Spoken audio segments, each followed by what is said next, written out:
Welcome back to User Behavior Insights. We move on to session recordings.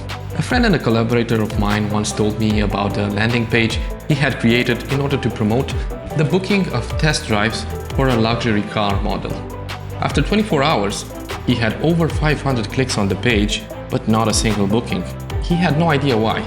The visitors seemed to be within his target group, and he thought that the design of the page complied to just about every conversion-optimized web design standard he could think of. But something still was obviously wrong. So, to discover what was wrong, he installed a visitor session recording tool, or sometimes it's called a session replay tool in the industry.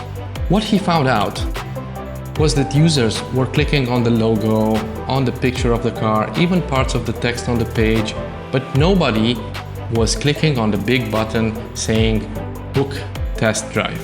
Armed with this valuable information, he proceeded to make changes to his page, starting with changing the color and the position of the button. Within 20 minutes of the first changes, the first test drive was already booked. The landing page later led directly to the sale of 4 luxury cars, which was a major success for him. So you see how important such a feature can be? Visitor Analytics gives you the possibility to actually watch videos. Technically, they're not actual videos, but they're live reconstructions of the activity of all users navigating your website. You can go to Behavior, click on Visitor Recordings, and then go to the small wheel to set up the entire process. You can click on Start Recording, and then you will be asked to choose whether you want to record all the pages of your website or just some specific pages that you're interested in. Like in the previous case, there was just one landing page. You could type in the name by pressing the Add Page button. Then you can choose conditions to record. You can also choose to record sessions that are longer than a set time, as you may feel that those are more relevant. Like here I have only sessions that are at least 5 seconds long. Or you can decide to record only the sessions where there are clicks and scrolls. This can be useful if you don't want to record accidental visits where people stay idle for a long time and nothing happens, and those will obviously provide you no useful data whatsoever. After you are done with the settings, you should just click Update.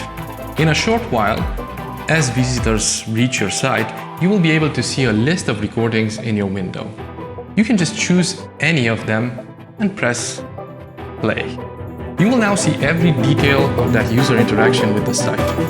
Maybe what you find will be a normal session, but like in the example with the car dealership, you may find user obstacles in the recording. Maybe a user is clicking on unclickable elements that look like buttons. That could be annoying for them and would be something to fix, for example by changing the look of the elements. You will be able to see the page as the users see it. You might discover that on some devices, parts of the page don't look well enough. Maybe you see in the recording that the user hesitates on an element, or they scroll chaotically up and down, or they do not scroll enough to get to a key content element. These are all indications that something is not perfect on the page and steps should be taken to fix it. This is why having this feature is so important. Use it as much as you can.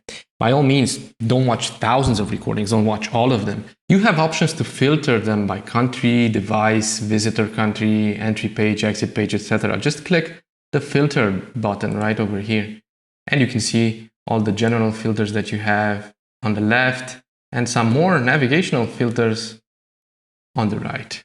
It might be relevant to just check, for example, sessions where users exited from a certain important page. Filter and just look at those recordings to try to find out why they dropped out there.